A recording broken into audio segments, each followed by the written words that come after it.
नमस्कार प्यारे दोस्तों, आज इस वीडियो के अंदर Delhi police driver trade test की जो भी बंदा तैयारी कर रहा है उसके सारे डाउट दूर हो जाएंगे। जिस बंदे को लग रहा है कि Delhi police driver trade test के अंदर कौन कौन से सवाल पूछे जा रहे हैं, कौन कौन से हमें ऑप्टिकल मिलेंगे, कौन कौन सी गाड़ियां चलवाई जा रही हैं, तो सारी प्रॉब्लम्स का सॉल्यूशन इस वीडियो में हो जाएगा। क्योंकि हमने एक ऐसे भाई को पकड़ा है जो कि Delhi police driver trade test clear कर चुके हैं, पास कर चुके हैं। ठीक है, पूरी जानकारी भाई आपको बताएंगे ग्राउंड के अंदर की कि वहां पे क्या क्या पूछा जा रहा है, गाड़ी कौन कौन सी चलवाई जा रही है, कौन कौन से ऑप्टिकल है, जो भी मैटर है ग्राउंड के अंदर का वो भाई आपको रूबरू बताएंगे। तो सबसे पहले हम भाई से जान लेते हैं इनका नाम और कहां से आए हैं और हमें कहां से मिली, सारी जानकारी आपको बताएंगे। सबसे पहले भाई, जितने भी हमारे व्यूअर हैं, जितने भी आपके भाई हैं जो कि ड्राइवर ट्रेड टेस्ट की तैयारी कर रहे हैं, जिनका ड्राइवर ट्रेड टेस्ट होना बाकी है, उनको अपना नाम बता दीजिए और आप कहां से आए हो ये बता दीजिए। मेरा नाम शिवरतन है। मैं रेवाड़ी हरियाणा का रहने वाला हूं और मेरा 13 अक्टूबर को दिल्ली पुलिस ड्राइवर का ट्रेड टेस्ट था और मैं पास हो गया हूं उसमें। देखियो भाई को सबसे पहले तो बहुत बहुत बधाई हो कि इन्होंने Delhi police driver trade test pass कर लिया है और 13 अक्टूबर को इनका ड्राइवर ट्रेड टेस्ट था। अब बात करते हैं, भाई से काफी सारे सवाल करेंगे कि वहां पे क्या क्या ऑप्टिकल मिले, कौन कौन सी गाड़ियां चलवाई गई और गाड़ी में इनसे क्या क्या करवाया गया, जो भी जानकारी है पूरी एक एक बेसिक से आपको जानकारी भाई देने वाले हैं। तो सबसे पहले भाई से पूछते हैं कि भैया जो आपको वहां पे ऑप्टिकल मिले थे वो कौन कौन से थे? वहां पे दोनों एल ऑप्टिकल थे, लाइट मोटर व्हीकल के और हैवी मोटर व्हीकल के। इसके अलावा लाइट में टाटा 407 थी और हैवी में बस मिली थी। मेरा बोर्ड नंबर 5 में ट्रेड टेस्ट था। सुबह 8 से 8:30 बजे तक लगभग एंट्री हो गई थी मेरी। अंदर गए, वहाँ पे बैठा दिए गए थे बोर्ड नंबर 5 में। उसके बाद में भर्ती बोर्ड के जो चेयरमैन थे वो आए और उन्होंने हमें समझाया, मतलब कि, और डेमो दे के दिखाया एक बार दोनों गाड़ियों का कैसे चलानी है, कहाँ रोकनी है, क्या क्या इंडिकेटर देने हैं, हैंड ब्रेक वगैरह, इनके बारे में सब बताया। उसके बाद में रो नंबर वाइज बैठा दिए गए थे सभी और रो नंबर से एक एक करके सभी का नंबर आया था। सबसे पहले लाइट मोटर व्हीकल में टाटा 407 चलवाई गई थी। उसके बाद में हैवी मोटर व्हीकल में बस चलवाई गई थी। और ठीक है भाई। देखो भाई, अभी आपको मैं एक बात बताता हूँ, जिन लोगों को डर लग रहा है ना कि पता नहीं वहां पे कैसे क्या करवाया जाएगा, बताया जाएगा नहीं बताया जाएगा, तो भाई बता चुके हैं कि वहां पे आप सभी को बिठा के एक बार अच्छे से समझाया जाएगा हर ऑप्टिकल के बारे में, हर वाहन के बारे में। ठीक है, उसके बाद में आपको रोल नंबर से बिठा दिया जाएगा, जिस भी कोड में आपको बैठाया जाएगा वो वहां पे अपने अनुसार वो बैठा देंगे, लेकिन हर जानकारी आपको वहां पे दी जाएगी, आपको कोई फोर्स नहीं किया जाएगा।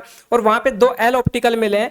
एलएमवी में तो आपको वहां पे क्या मिला भाई? एलएमवी में टाटा 407। एलएमवी में तो टाटा 407 मिल रही है और एचएमवी में मिल रहा है वहां पे बस। ठीक है, और दोनों भाई आपने दोनों चलवाई गई थी आपसे? हाँ, दोनों गाड़ी है। तो भाई से दोनों दोनों चलवाई गई थी। अब वहां पे बात करते हैं कि बेसिक जानकारी आप ये बता दो, जैसे पोलार्ड वगैरह होते हैं, वहां पे गाड़ी टच हो रही है तो उनको फेल किया जा रहा है, नहीं किया जा रहा है? क्योंकि कुछ लोग बोल रहे हैं कि भाई अगर गाड़ी पोलार्ड के टच हो रही है तो बाहर कर रहे हैं, कुछ लोग बोल रहे हैं कि पोलार्ड के टच हो रही है तो कुछ भी नहीं कह रहे हैं। तो पोलार्ड के टच की जो कहानी है वो बताओ, सबसे ज्यादा जो व्यूअर है इसी चीज को लेके कंफ्यूज है। तो सबसे पहले हमें समझाया गया था कि गाड़ी दोनों, सबसे पहले आपको लाइट मोटर व्हीकल में टाटा चलानी है, फॉरवर्ड लेके जाए, फिर बैक में रिवर्स लेके आए। तो टाटा में स्पेस काफ़ी था, मतलब कि जो ऑप्टिकल का साइज है वो 16 फीट की पार्किंग थी जहां आपको गाड़ी मिलेगी खड़ी। उसके बाद में आगे लेके जाओगे फॉरवर्ड, वो 18 फीट की थी। तो गाड़ी, टाटा गाड़ी आराम से लग रही है, कोई दिक्कत नहीं है। सबसे ज़रूरी है सीट बेल्ट लगाना। अगर आपने सीट बेल्ट लगाए बगैर गाड़ी आगे चला दी फॉरवर्ड में तो आप डिस्क्वालीफाई हो उसी टाइम। और ठीक है भाई, एक मिनट। देखो भाई, सबसे पहले एक चीज भाई ने बताई है, उस पर आपने फोकस किया होगा कि सीट बेल्ट। जैसे ही आप गाड़ी में एंट्री करते हो, गाड़ी चलाने के लिए सीट पे बैठते हो, तो वहां पे सीट बेल्ट आपको सबसे पहले लगानी है। ये बात आप कह रहे हो ना भाई? हाँ जी। हाँ, तो सीट बेल्ट का ध्यान रखना है। उसके अलावा गाड़ी में अगर मान लो, सुनो सुनो भाई एक मिनट, हम आपसे हर चीज पूछेंगे, आप टेंशन मत लो, सारे सवाल आपसे करेंगे, क्योंकि जितने भी व्यूअर हैं, जितने भी सब्सक्राइबर हैं, जिनका भी ट्रेड टेस्ट है, वो भी ये चाह रहे हैं कि उनको हर चीज आराम से मिले, हर एक चीज सेटिस्फाइड करके उनको समझाई जाए। ठीक है, तो भाई सबसे पहले आप ये बताओ, जैसे आपको गाड़ी में चढ़ रहे हो, गाड़ी में आपको चढ़ाया गया, आपने खुद चढ़ा? गाड़ी में जैसे आपने खिड़की खोली और आपने स्टेयरिंग पकड़ के गाड़ी में नहीं चढ़ना है। चढ़ने का थोड़ा तरीका पता होना चाहिए। आपने 2 हैंडल लगे हुए, दोनों को पकड़ के आप गाड़ी में आराम से बैठे। उसके बाद में आप खिड़की को बंद करें। उसके बाद में सबसे पहले आपने सीट एडजस्ट करनी है। उसके बाद में मिरर एडजस्ट करने हैं। फिर आपने हैंड ब्रेक चेक करने हैं और सीट बेल्ट, सबसे पहले तो मिरर एडजस्ट करके आपने सीट बेल्ट लगानी है। फिर आप गाड़ी आपको स्टार्ट मिलेगी। उसके बाद में आप डैशबोर्ड में साइन देख सकते हो, कोई एक्स्ट्रा साइन आ रहा हो जैसे हैंड ब्रेक लगे हो, पार्किंग ब्रेक, तो वो सब देख के उसके बाद में आपने गियर लगा के गाड़ी चलानी है। और सीट बेल्ट सबसे जरूरी है इसमें। बाकी तो आपने इंडिकेटर नहीं दिए या हैंड ब्रेक कोई नहीं छेड़ता वैसे तो आपने सीट बेल्ट सबसे जरूरी लगानी है। कहने का मतलब ये उसी में डिस्क्वालीफाई कर रहे हैं। जी भाई देखो, अब एक चीज सुनो, आप भाई ने बताया कि गाड़ी में अगर आप चढ़ रहे हो तो वहां पे जैसे काफी लोग क्या करते हैं, स्टेयरिंग पकड़ के चढ़ते हैं, तो स्टेयरिंग नहीं पकड़ना है भाई। वहां पे गाड़ी के जो खिड़की आप ओपन करोगे तो 2 हैंडल होंगे पकड़ने के, उनको पकड़ के चढ़ना है। पहला बात आपको ये ध्यान रखना है। सेकंड बात, जैसे ही गाड़ी में आप स्टार्ट करोगे या स्टार्ट, तो आपको गाड़ी शायद मिलेगी वहां पे। अगर आप फर्स्ट बंदे होगे गाड़ी के लिए तो आपको स्टार्ट भी करनी पड़ सकती है, लेकिन जैसे ही आप गाड़ी की सीट पे बैठ गए तो आपको सबसे पहले अपनी सीट सेट करनी है। उसके बाद में जो मिरर होते हैं वो सेट करने हैं। फिर आपको देखना है कि हैंड ब्रेक लगा हुआ है तो उसको हटाना है, नहीं लगा हुआ है तो उसको छोड़ देना है, ठीक है। फिर आपको क्या करना है, सीट बेल्ट वगैरह लगा के जो भी आपका मिरर वगैरह सबको सेट करके अच्छे से, उसके बाद में ही गाड़ी चलानी है गियर डाल के, ठीक है। अब इसके बाद भाई गियर डालने की बात आ रही है, मान लो जैसे वहां पे पुराने व्हीकल मिलेंगे। नहीं, बिल्कुल ओके रिपोर्ट है। दोनों व्हीकल बिल्कुल अच्छे हैं, गुड कंडीशन में, और सीएनजी व्हीकल थे मेरे दोनों। मेरा बोर्ड नंबर 5 में था। आइसर की बस थी मेरे को, उसमें रिवर्स गियर आगे लगता था, फॉरवर्ड पीछे, सेम टाटा 407 की तरह। हल्की सी रेस लेके ही गाड़ी चलेगी। अगर आप पूरी क्लच छोड़ते हो और रेस नहीं देते हो तो ऐसा फील होता है जैसे गाड़ी बंद होने वाली हो।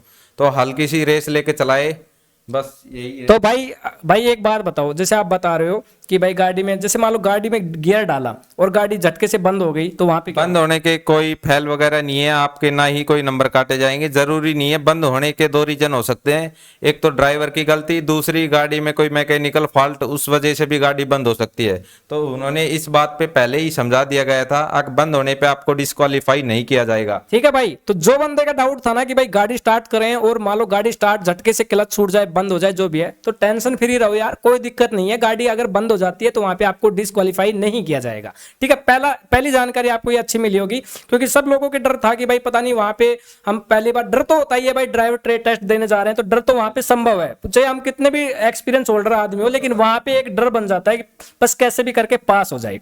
तो वहां पे क्या है, गाड़ी क्लच छूट जाती है, झटके से बंद हो जाती है, तो कोई दिक्कत की बात नहीं है, हो जाए तो हो जाए, ठीक है। दोबारा से स्टार्ट कर लेना, इसका कोई दिक्कत नहीं आने वाला है। और वहां पे जो आप बता रहे हो कि गाड़ी चलाने का वाइवा वगैरह होता है, उसमें किस टाइप के इजी क्वेश्चन पूछे जा रहे हैं, हार्ड लेवल के पूछे जा रहे हैं, इंजन वगैरह से पूछे जा रहे हैं, बार के पार्ट्स के बारे में पूछे जा रहे हैं, यानी ऑयल वगैरह जो शॉर्ट है, कौन से पानी वगैरह कितना डलता है, जो भी पूछा जा रहा है वो आप बता दीजिए। ये सबसे पहले तो आप ये बता दो कि आपसे कौन कौन से क्वेश्चन पूछे गए थे और आपने कितने सही बताए थे, ये बताना है भाई, सच बताना है, ठीक है, और कितने आपने गलत बताए थे, ठीक है। तो सबसे पहले आप बताओ कि आप दोनों व्हीकल चलाने के बाद में वाइवा का नंबर आता है, वहां पे आपको बैठाया जाएगा आराम से। तो सबसे पहले बेसिक रोड साइंस के बारे में पूछते हैं। तो रोड साइंस में मेरे से पूछा गया कि भाई रोड साइन कितने प्रकार के होते हैं, तो मैंने बताया कि 3 प्रकार के होते हैं। और उसके बाद मेरे से पूछा कि आप किसी गाड़ी को बाएं ओर से ओवरटेक कब कर सकते हैं, तो मैंने बताया जब गाड़ी राइट मुड़ने का संकेत या इंडिकेटर दे दे तो उस स्थिति में हम उस गाड़ी को बाएं ओर से ओवरटेक कर सकते हैं। उसके बाद में मेरे से पूछा मेंटेनेंस में व्हीकल के बारे में पूछा कि BS4 और BS6 के बीच में अंतर बताए। तो उसमें आपको पता होगा aqua urea solution AdBlue के नाम से जानते हैं। BS6 गाड़ी कम पोल्यूशन करती है और BS4 अधिक पोल्यूशन करती थी। उसके बाद में पूछा गया गाड़ी में कूलेंट का क्या काम होता है, और गाड़ी में टायर रोटेशन के बारे में पूछा गया कि टायर रोटेशन क्यों किया जाता है, कितने किलोमीटर पे किया जाता है। ये सब बेसिक क्वेश्चन पूछे गए थे। मतलब तो भाई गाड़ी में कूलेंट का तो ठंडा करने के काम आती है गाड़ी, ठीक है, ये तो आप सभी को पता होगा। और बेसिक क्वेश्चन पूछे जा रहे हैं क्योंकि काफी लोग गुमराह कर रहे हैं कि भाई इंजन वगैरह से पूछा जाएगा, तो ऐसा कोई मैटर तो नहीं है। इंजन से ऐसा इतना हार्ड कोई क्वेश्चन नहीं पूछा जा रहा। लगभग सभी बच्चे वाइवा में पास है, लगभग हम मान सकते हैं 90% बंदे क्वालिफाई कर रहे हैं, ठीक है। तो वाइवा को लेकर डोंट वरी, कोई दिक्कत नहीं है, आप खुल के जाइए। वाइवा में आपको बिल्कुल फेल नहीं किया जाएगा। अगर आपको बिल्कुल ही नॉलेज नहीं है तो भाई फेल होगे। थोड़ी सी नॉलेज है, थोड़ी सी जानकारी है ना, तो कोई इश्यू आने वाला नहीं है। और फिर भी मान लो आपको लगता है कि भाई वाइवा में पता नहीं क्या क्वेश्चन पूछा जाएगा, क्वेश्चन की नॉलेज नहीं है, तो मैं आपको बता देता हूँ, ठीक है। तो यहाँ पे आप देखिए, मैं यहाँ पे नंबर टाइप कर रहा हूँ मेरे, यहाँ पे आप देखिए, यहाँ पे मैं नंबर लिख रहा हूं, ये देख लीजिए 6367555, अरे भाई रबर आ गया, 6367552 373, ठीक है। सभी एक काम करो, इस नंबर का स्क्रीनशॉट मार लो और क्या करना भाई, व्हाट्सएप पे मैसेज कर देना मेरे, ठीक है, मेरे व्हाट्सएप पे मैसेज कर देना। कुछ ना कुछ तो तरीका मैं आपके लिए निकाल के रख रखा हूँ कि वाइवा में आपसे क्या पूछा जाएगा, वो सारा मैटर आपको इस व्हाट्सएप नंबर पे मिल जाएगा। अब देखो काफी लोग क्या कर रहे हैं, निःशुल्क मिलेगा। देखो निःशुल्क की कोई गारंटी नहीं है। हाँ, अगर आपसे कुछ पैसे लिए जाएंगे ना तो इतने ज्यादा पैसे भी नहीं लिए जाएंगे। और यार आपकी नौकरी का सवाल है, अगर मान लिया आपसे 150 रुपए ले भी लिए जाएंगे तो कोई बड़ी बात नहीं है, ठीक है। लेकिन जिनको चाहिए, जिनको जरूरत है, वो ले सकता है कि वाइवा में जो क्वेश्चन पूछे जाएंगे वो सारे एक पीडीएफ के अंदर हमने इंक्लूड कर दिए हैं, ठीक है। ये सब काम कर लोगे। और थोड़े से सवाल और करते हैं भाई से, भाई है ना परेशान हो चुके हैं। भाई परेशान तो नहीं हो रहे ना? हाँ ठीक है। तो इसके अलावा यहाँ पे सबसे बड़ा सवाल ये आता है कि जैसे पोलार्ड वगैरह को मान लो गाड़ी टच कर जाए, लाइन को क्रॉस कर जाए, जैसे मान लो बैक वहां पे वो करवाते हैं पार्किंग, बैक पार्किंग करवाते हैं। हाँ जी, बैक पार्किंग कराते हैं, फॉरवर्ड भी और बैक भी। पहले फॉरवर्ड लेके जाए फिर बैक लेके आए। हाँ, बैक पार्किंग के शायद 10 नंबर होते हैं, है ना? हाँ 10 नंबर 10 नंबर होते हैं। एक पार्किंग के लिए उन्होंने एक लाइन मार रखी है पाउडर डाल के, उससे पीछे ही गाड़ी लेके जाके रोकनी है हमें, उससे आगे नहीं रोकनी। ठीक है भाई, यहाँ पे समझा देते हैं। जैसे भाई समझा देता है, जैसे मान लो ये यहाँ पे बैक पार्किंग है, ठीक है, ये यहाँ पे बैक पार्किंग है, एक मिनट, ये यहाँ पे बैक पार्किंग है और यहाँ पे मान लो आपकी गाड़ी आ रही है तो इसके जो गाड़ी के पिछले वाले टायर गाड़ी लाइन से पीछे जाने चाहिए। जैसे कि आप यहाँ से चला के लेके आए गाड़ी को, ठीक है, इसको आप क्लोज कर लो अच्छे से मिटा उठा के, ठीक है। और यहाँ पे आप अच्छे से व्यूअर्स को समझा दो। देखो भाई समझा रहे हैं आपको, यहाँ पे पेंसिल पे भाई, पेंसिल पे, हाँ ठीक है। आप लगाओ, चलो ठीक है, चलाओ। देखो यहाँ पे ये मान लो आपको भाई अच्छे से बता रहे हैं, एक बार ध्यान से देख लेना, क्योंकि भाई ने ड्राइविंग ट्रेड टेस्ट क्लियर किया है और क्लियर करने का मतलब है भाई बादशाह है, ठीक है, भाई बढ़िया वाले मास्टर आपके लिए, ठीक है। तो यहाँ पे आप समझा रहे हैं भाई, देखो अच्छे से समझ लेना भाई। एक हाथ में आप ले लो माइक, आपको इस लाइन से पीछे गाड़ी खड़ी मिलेगी, जैसे दिख रही है आपको ये लाइन डाल रखी है, यहाँ पे आपको पोलार्ड मिलेंगे। भाई पेंसिल पे मार लिया करो ना जब भी ना चले। तो भाई क्या है कि भाई कभी पैनल पे आए नहीं तो भाई को थोड़ा सा दिक्कत का सामना करना पड़ रहा है, चलता है इतना। भाई आपको तो जानकारी मिलनी चाहिए, ये नहीं देखना कि भाई को चलाना नहीं आ रहा है, मजाक मत बना देना, क्योंकि आपका भी ड्राइविंग ट्रेड टेस्ट है और आपको भी हमारे पास आने का मौका मिल सकता है। और भाई को हम इसलिए लेकर आए हैं कि भाई ने तो क्वालिफाई कर लिया, भाई फाइनल मेरिट बचनी है, तो आप लोगों को दिक्कत ना आए, ठीक है। तो सबसे पहले आपको यहाँ पे गाड़ी मिलेगी इस लाइन के पीछे, आप गए, आपने गाड़ी स्टार्ट किया, स्टार्ट मिल रही है आपको। उसके बाद में कैमरामैन आपके पास होगा, आपकी वीडियोग्राफी होगी कि आपने सीट बेल्ट लगाई है या नहीं लगाई है। सीट बेल्ट लगाने के बाद में आपको गाड़ी चलानी है फॉरवर्ड में, ऐसे इधर लेके जानी है, यहाँ पे गाड़ी आपने रोकनी है। उसके बाद में यहाँ पे लाइन लगा रखी है वैसे तो, उससे आगे नहीं लेके जाना, और लास्ट होती है लाइन, मतलब इससे आगे नहीं लेके जाना। बाकी आपकी मर्जी, आप इस लाइन तक तो आप लेके जाओगे, ये तो कंपलसरी है। उसके बाद में जो स्पेस है उसमें आपकी मर्जी, आप आगे लेके जा सकते हो। यहीं से फिर आपने बैक लेके आनी है पीछे, जब तक आपको लाइन बैक आते टाइम आपको ये लाइन दिखनी चाहिए, ये वाली। उसके बाद ही आप गाड़ी रोके, पार्किंग लाइन इसी को बोलते हैं वो। अब देखो भाई, अब यहाँ पे आपको एक जानकारी समझनी है। भाई बोल रहे गाड़ी आपको एल में ऐसे लेके जानी है और यहाँ पे एक लाइन मिलेगी, ठीक है, इस लाइन के बाद में एक दूसरी लाइन मिलेगी, ये बात है ना। अगर आप इस लाइन को क्रॉस कर गए कोई इश्यू नहीं है, लेकिन इस लाइन को क्रॉस आपको नहीं करना है, ठीक है। फिर आपको इस एल पे यहां तक मान लो आप गाड़ी लेके आ गई, फिर वापस से आपको ऐसे लेके आनी है। और ये लाइन आपको कब दिखेगी भाई, ये लाइन आपको कब दिखेगी, ये लाइन आपको तब दिखेगी जब आपके मिरर सेट होंगे, ठीक है। अगर मिरर सेट नहीं है तो ये आपको लाइन दिखेगी नहीं, आप इसको क्रॉस कर दोगे, क्रॉस करते ही आपको बाहर कर दिया जाएगा। तो मिरर जरूर से सेट करना है जिससे कि आपको ये लाइन दिख जाए, इस लाइन को क्रॉस नहीं करना है। दूसरी बात आती है यहाँ पे कि सीट बेल्ट, वहां पे आपकी वीडियोग्राफी होगी। जैसे मान लो आपने बैठ के और गाड़ी चलाने स्टार्ट कर दिया और बाद में ध्यान आया कि भाई सीट बेल्ट नहीं लगाई, तो और आप लगाओगे तो वीडियोग्राफी पहले हो चुकी है भाई आपकी, ठीक है ना। हाँ, तो डिस्क्वालीफाई हो जाओगे। तो हर एक चीज आराम से करना है। और भाई वहां पे जो डर होता है उसको कैसे खोलें, जैसे आपको भी स्टार्टिंग में डर, जैसे मेरा 62 नंबर था, 62 नंबर पे था मेरा, उससे पहले 15-20 लड़कों ने गाड़ी चलाई, तो आप मतलब आपको जो डर है वो निकल जाएगा कि सभी बच्चे पास हो रहे हैं लगभग। मेरे बैच में 2 एक्स सर्विसमैन थे, वो ही फेल हुए थे। उसके बाद में 1-2 वैसे लड़के थे जो मतलब, और ऐसी घबराने की कोई दिक्कत नहीं है, स्पेस काफ़ी स्पेस है, आप आराम से गाड़ी चलाए। सबसे इम्पोर्टेंट और ज़रूरी है सीट बेल्ट। आपने अगर कहीं भी 10 दिन गाड़ी चलाई, आप गाड़ी के संपर्क में रहे हो, आपको मिरर देखना आता है, तो आप क्वालिफाई कर जाओगे। ठीक है भाई, ये इतने प्रॉब्लम्स का सॉल्यूशन आपका हो चुका है। अब एक प्रॉब्लम बच रही है कि गाड़ी को फॉरवर्ड और बैक करने में सबसे ज्यादा दिक्कत कहाँ पे आ रही है। आप फॉरवर्ड यानी आगे चलाने में सबसे ज्यादा दिक्कत आ रही है, पीछे चलाने में दिक्कत आ रही है? सबसे ज्यादा फॉरवर्ड में ही दिक्कत आती है कि बंदों को, जैसे बस मिली थी आइसर की 42 सीटर, तो उसमें फॉरवर्ड में पता नहीं चलता कि गाड़ी को कहाँ से मोड़ना है, कितनी कटाई करनी है। बैक में तो हम रिवर्स करते टाइम हम गाड़ी के या तो टायर दिख जाएंगे या बॉडी को देख के पोलार्ड से बचा के बस बैक आसान ही होता है लगभग, लेकिन फॉरवर्ड में टफ होता है कि स्पेस मान ले कहीं कम दिया जाए और गाड़ी की जो लंबाई है वो आधी को। तो आपने वहाँ पे वैसे तो घास थी और गाड़ी चल के टायर से घास फट गई और वहाँ पे मतलब मिट्टी दिखाई दे रही है, लीक पड़ी हुई है। कहने का मतलब ये है आप आराम से चलाओ लीक में देख के गाड़ी को, उस हिसाब से कोई दिक्कत नहीं। इजी टेस्ट है, इतना हार्ड नहीं है, बिल्कुल भी हार्ड नहीं कह सकते हम इसको। तो देखो अब यहाँ पे बात आती है, भाई बता रहे हैं, देखो भाई का कहना ये है अगर आप गाड़ी आगे चला रहे हो ना तो आगे चलाने में आपको बिल्कुल भी प्रॉब्लम नहीं आएगी, क्योंकि आगे तो आपको सब कुछ दिखेगा, है ना। वो आगे चलाने में थोड़ी दिक्कत आ रही है क्योंकि आगे में ये समझ नहीं आती मतलब कटाई कहाँ से। हाँ, टायर का पता नहीं लगता कि टायर कहाँ पे चल रहा है, ये चल आगे। पीछे वाली में तो हमें मिरर पे देख के पता लग जाता है। तो भाई आगे चलाने में है ना, आप गाड़ी में चढ़ने से पहले एक बार गाड़ी के चारों तरफ घूम लेना आगे, जिससे कि आपको पता लग जाए कि अपने गाड़ी के टायर फिलहाल कहाँ पे हैं। और गाड़ी से जैसे मान लो आपको पता लग जाए कि भाई ये यहाँ पे रोड यहाँ पे मान लो वहाँ पे ये बनाई गई है, ठीक है। तो जैसे एक टायर यहाँ पे है और एक टायर यहाँ पे है आगे वाला, तो यहाँ पे देख लेना कि इस टायर से और लाइन के बीच की दूरी कितनी है, एक बार घूम के देख लेना आगे, जिससे कि आप गाड़ी स्टार्ट करो तो आपको पता लग जाए कि इधर इतना स्पेस है, मैं आराम से कटाई कर पाऊंगा, ठीक है। और पीछे का तो आप मिरर में देख के कर ही लोगे, गाड़ी में जैसे ही एंट्री सीट पे करोगे तो मिरर को सेट कर लेना, ठीक है। और कोई जानकारी तो मेरे हिसाब से बची नहीं होगी। एक जानकारी बची है, भाई ने ये नहीं बताया कि इनका जो ट्रेड टेस्ट है वो कहाँ पे हुआ था। मेरा वजीराबाद ग्राउंड में बोर्ड नंबर 5 में जहां पर फिजिकल हुए थे उसी जगह से।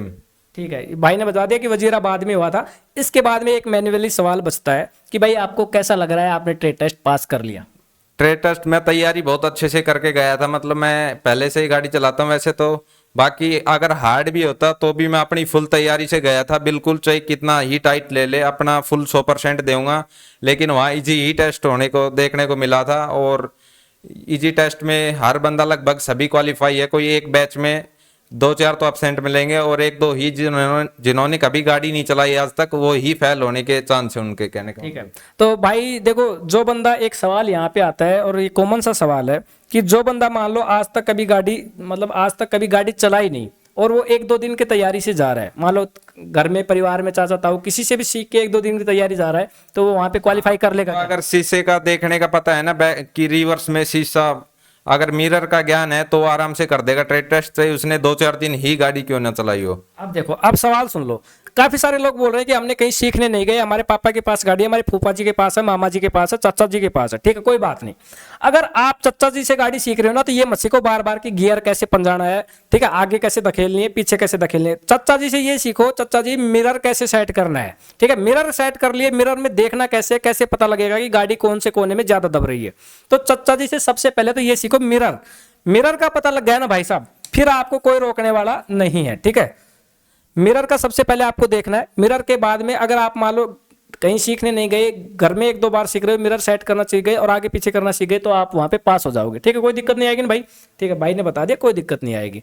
तो इतना ही था आज के वीडियो में। अगर आपको कोई और भी सवाल हो और भी हो तो कमेंट कर देना, अगले वीडियो में भाई अपने पास ही है, कोई दिक्कत नहीं है, फिर मिल लेंगे। और तब तक के लिए मेरे प्यारे साथियों, जय हिंद, जय भारत।